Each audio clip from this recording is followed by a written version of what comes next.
അങ്ങനെ 3 മാസങ്ങൾക്ക് ശേഷം വീണ്ടും ഇക്ക ജിദ്ദയിലേക്ക് തന്നെ തിരിച്ച് പോവുകയാണ് കേട്ടോ. കൊച്ചിയിൽ നിന്നാണ് പോണത്. കൊച്ചി നെടുമ്പാശ്ശേരി എയർപോർട്ടിൽ നിന്നാണ് പോണത്. അപ്പോൾ ആളെ ചെക്കിങ്ങും കാര്യങ്ങളൊക്കെ കഴിഞ്ഞിട്ടുണ്ട്.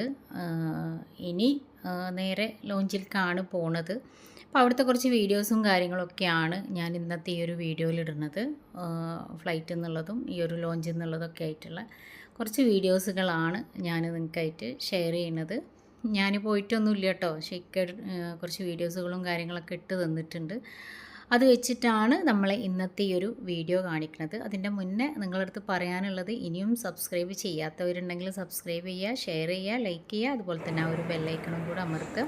പിന്നെ നിങ്ങൾ ഇതിൻ്റെ കമൻറ്റും കാര്യങ്ങളൊക്കെ അറിയിക്കുക കേട്ടോ. അപ്പോൾ നമ്മൾ ലോഞ്ചിലേക്ക് കയറാൻ പോവുകയാണ്. ഇങ്ങനെ പോയി കഴിഞ്ഞിട്ടുണ്ടെന്നുണ്ടെങ്കിൽ ഇവിടെ ഫുഡും കാര്യങ്ങളൊക്കെ ഉണ്ട് കേട്ടോ. അപ്പോൾ കണ്ടോ, ബ്രേക്ക്ഫാസ്റ്റ് ആണ് ഉള്ളത്. കാരണം രാവിലെ ഒരു 11:30ക്കാണ് ഫ്ലൈറ്റ്. അപ്പോൾ അതിൻ്റെ ഒരു കുറച്ച് മുന്നേ ഒരു 9 മണിക്ക് അവിടെ എത്തിയിട്ടുണ്ടായിരുന്നു. അപ്പോൾ അതുകൊണ്ട് ബ്രേക്ക്ഫാസ്റ്റ് ആണ് ഉള്ളത്. അപ്പോൾ നമുക്ക് ഇവിടുത്തെ ബ്രേക്ക്ഫാസ്റ്റ് എന്താണെന്നുള്ളത് നോക്കാം. ഇത് റെസ്റ്റ് ചെയ്യാനൊക്കെ ഉള്ള സ്ഥലമാണ്. ഇനി നമുക്ക് ബ്രേക്ക്ഫാസ്റ്റിൻ്റെ അവിടെ നോക്കി നോക്കാം.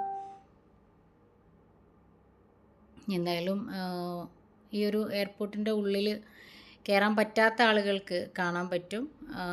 അതുപോലെ തന്നെ ഫ്ലൈറ്റിൻ്റെ ഉള്ളിലും ഒക്കെ കാണിച്ചു തരാം. ഇതാണ് കേട്ടോ അവരൊരു കിച്ചണും പിന്നെ ഫുഡുള്ളൊരു ഏരിയ എന്ന് പറഞ്ഞിട്ടുണ്ടെങ്കിൽ ഇതാണ്. അപ്പോൾ ബ്രേക്ക്ഫാസ്റ്റ് എന്തൊക്കെയാണ് എന്നുള്ളത് കണ്ടോ. ഇഡ്ഡലി ഉണ്ട്, അതിലുള്ള സാമ്പാർ, പിന്നെ സലാഡുകൾ, ഫ്രൂട്ട്സ്, പുട്ട്, പഴം, അങ്ങനെ ഉപ്പുമാവ്, ഇങ്ങനെ എന്തൊക്കെയോ കുറേ ഐറ്റംസുകളാണ് ഉണ്ട് എന്ന് പറഞ്ഞിട്ടുണ്ടായിരുന്നത്. പിന്നെ ജ്യൂസ്, കോഫി, കപ്ചീനോ, ചായ എന്ത് വേണമെങ്കിലും ഇവിടെ കിട്ടും കേട്ടോ ഈ ഒരു ലോഞ്ചിൽ.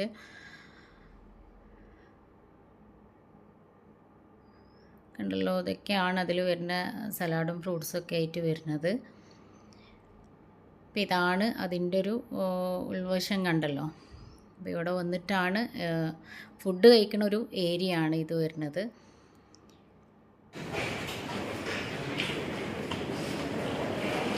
ഫുഡ് കൊണ്ടുവന്നിട്ട് നമുക്ക് അവിടെ ഇരുന്നിട്ട് കഴിക്കാമെന്നാണ് പറഞ്ഞത്. അപ്പോൾ അതാ അങ്ങനെ പുറത്തേക്ക് ഫ്ലൈറ്റിൻ്റെ അടുത്തേക്ക് പോവുകയാണ്. ഈ ഒരു പ്രവാസ ജീവിതം എന്ന് പറഞ്ഞിട്ടുണ്ടെങ്കിൽ അനുഭവിക്കുന്ന ആളുകൾക്ക് മനസ്സിലാവും. ഈ ഒരു തിരിച്ചു പോക്ക് ഇനിയിപ്പോൾ എത്ര ബിസിനസ് ക്ലാസ് ആണ് എന്നുണ്ടെങ്കിലും ആ ഒരു തിരിച്ചു പോകുമ്പോഴുള്ളൊരു മൈൻഡ് അത് അനുഭവിക്കുന്ന ആളുകൾക്ക് മനസ്സിലാവും. അതുപോലെ തന്നെ പ്രവാസികളെ ഭാര്യമാർക്കും ഏറ്റവും കൂടുതൽ വിഷമമുള്ളൊരു സമയമാണിത്. അപ്പോൾ നമുക്കത് എൻജോയ് ചെയ്യാൻ പറ്റില്ല എന്നുള്ളതാണ്. അപ്പം കണ്ടല്ലോ, നമ്മൾ ഫ്ലൈറ്റിലേക്ക് കയറിയത് കണ്ടു. അപ്പോൾ അവൾക്ക് ഒരു സ്റ്റാർട്ടിങ് ആയിട്ട് തന്നെ ഒരു ഈത്തപ്പഴമാണ് കൊടുത്തിട്ടുണ്ടായിരുന്നത് പറഞ്ഞു. ഫ്ലൈറ്റിൻ്റെ ഉള്ളിലാണ് കേട്ടോ, ഇത് ബിസിനസ് ക്ലാസ് ആണ്. അപ്പോൾ അതിൻ്റെ ഉള്ളിലുള്ളൊരു ഇതാണ്, മറ്റേത് വ്യത്യാസം ഉണ്ടാവും. ഇതിൻ്റെ മുന്നേ ഞാൻ പോയ സമയത്ത് ഉള്ള വീഡിയോയിലുണ്ടാവും ആ ഒരു ഫ്ലൈറ്റിൻ്റെ ഉള്ളും കാര്യങ്ങളൊക്കെ ഉണ്ടായിട്ടുണ്ടായിരുന്നു. അപ്പോൾ ഇങ്ങനെയാണ്. അതിൽ നിന്നും ഇവർക്ക് ഇടയ്ക്കിടയ്ക്ക് ഫുഡ് കൊടുക്കുന്നുണ്ടെന്ന് പറഞ്ഞിട്ടുണ്ടായിരുന്നു. കണ്ടില്ല, ഡ്രൈ ഫ്രൂട്ട്സും ജ്യൂസും ഒക്കെ കൊടുത്തിട്ടുണ്ടായിരുന്നു. പിന്നെ അതുപോലെ തന്നെ ഒരു മെനു കാർഡ് കൊടുക്കുമെന്ന് പറഞ്ഞു കേട്ടോ. അപ്പോൾ ലഞ്ച് അതിൽ നോക്കിയിട്ട് ഓർഡർ ചെയ്യണം. അപ്പോൾ അങ്ങനെ ഇക്ക ലഞ്ച് ഓർഡർ ചെയ്തിട്ടുണ്ടായിരുന്നു എന്ന് പറഞ്ഞു. പിന്നെ അതിൻ്റെ കൂട്ടത്തിൽ ഒരുപാട് സാധനങ്ങൾ ഉണ്ടായിരുന്നു.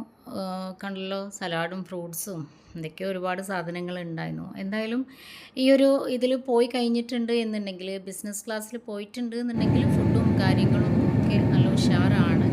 അപ്പോൾ അങ്ങനെ തിരിച്ച് സൗദിയിൽ എത്താനായിട്ടുണ്ട്, അവിടെ ലാൻഡ് ചെയ്യാനായിട്ടുണ്ട്. അവിടെ സൗദി ഇൻ്റർനാഷണൽ എയർപോർട്ടിലാണ് എത്തിയിട്ടുണ്ടായിരുന്നത്. ആ ഒരു ഇൻ്റർനാഷണൽ എയർപോർട്ടിലേക്കുള്ള ഒരു ഇതാണ് കേട്ടോ അത്. എൻട്രി ആയിരുന്നു. ഇവിടെ ലഗേജ് എത്തിയിട്ടുണ്ട്. അതും ബിസിനസ് ക്ലാസ്സിലാണ് എന്നുണ്ടെങ്കിൽ ലഗേജ് ഫസ്റ്റ് കിട്ടും. നമ്മൾ മറ്റേതിൻ്റെ പോലെ കൂടുതൽ കാത്തിരിക്കേണ്ടിയൊന്നും വന്നിട്ടില്ല. അപ്പോൾ ലഗേജും എത്തിയിട്ടുണ്ട്. അപ്പോൾ ഈ ഒരു ചെറിയൊരു വീഡിയോ നിങ്ങൾക്ക് ഇഷ്ടമായിട്ടുണ്ടാവുമെന്ന് വിചാരിക്കുന്നു.